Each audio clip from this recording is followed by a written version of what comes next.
Hey everybody, I'm Blue Nagoon. Today I'm going for a walk and I'm going to talk about some of my favorite vocal retrowave songs that came out in February of 2022. My definition of retrowave is pretty liberal. I have everything on this list from synth pop all the way to like synth metal. So if it's got a retro aesthetic and some synthesizers, I'm pretty happy. These songs have helped me get through everything that's been going on in the world the past month, and so I hope that you'll find something that you like as well on this list. All right, first off, I have Sally Shapiro's album, Sad Cities. This was my introduction to Shapiro, although I guess she had quite a career in like the aughts and the early 2010s. This album is a real love letter to dance music. There's lots of house and trance-inspired sort of retro sounds.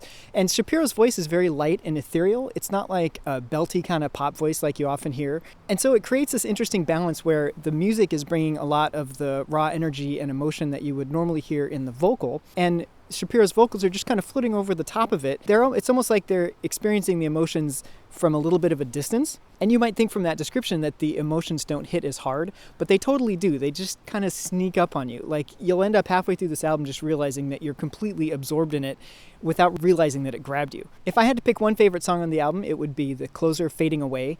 It's just an extended trance odyssey and with all these key changes and really cool synth sound design. Next up is Void Chapter and McDuffie's song Target Acquired. And this song goes so hard. It's like symphonic metal, but instead of where the orchestra would be, you have synthesizers. The opening guitar synth riff is just great for air guitaring and headbanging, and it kicks the song off. I love every time the chorus hits and just elevates the song and you get that nice chuggy rhythm guitar going. Lyrically, I get the impression that there's some kind of sci-fi concept happening, and I do feel like sometimes the lyrics are a little shoehorned, but you gotta go big with the concept with a song like this, and it totally works, and McDuffie's vocals are great.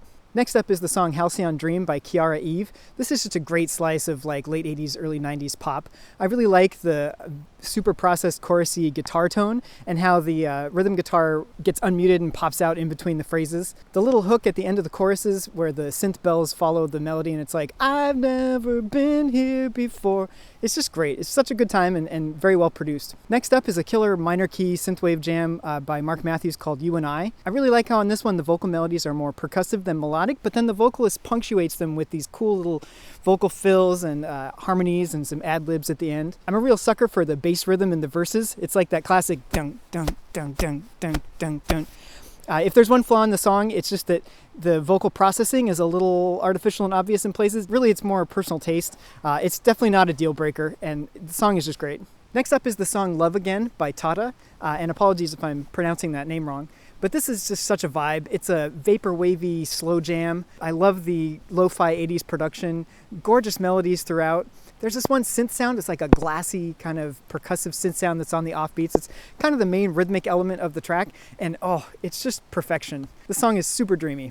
Normally in these reviews, I do tend toward the more indie artists, but there's a mainstream one I got to point out, and it's Sharon Van Etten's song Porta. So probably my favorite song of 2021 across all genres was Sharon Van Etten and Angel Olsen's Like I Used To. So I was really excited to hear her follow-up song, and when I put it on and the first sounds I heard were electronic drums and a big synth pad, I was like, oh yeah, sign me up for this. I love the retrowave elements of the song, the synth parts, the thick layered production with lots of stuff going on. There's some really sweet clean guitar parts in there and some vocal harmonies. And then of course, Van Etten's vocals, they're like the vocal version of a guitar amp turned way up and set just to the edge of breakup, just super emotive and right on the edge at all times. Great song.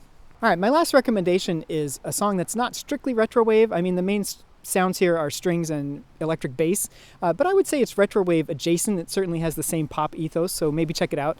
It's a song called Slow Song by The Knock and Dragonette. It's just got a lovely, mellow, danceable groove. I really like Dragonette's vocals on here and how they kind of weave around the track. It's got a nice melancholy vibe to it. This has been a great song this month for putting on and just dancing around the living room. So check it out maybe. All right, everybody, there's some recommendations for you, some of my favorite tunes that came out in February. I hope you find something that you like. To the artists that I reviewed, thank you so much for sharing your music with us. If you're into vocal retrowave, hit subscribe. I'm going to keep doing these reviews of other folks' music. And then I also am working on a killer retrowave album of my own. So follow me on Bandcamp or something like that if you're interested in hearing that when it comes out. Thanks for watching, everybody. Have a good one.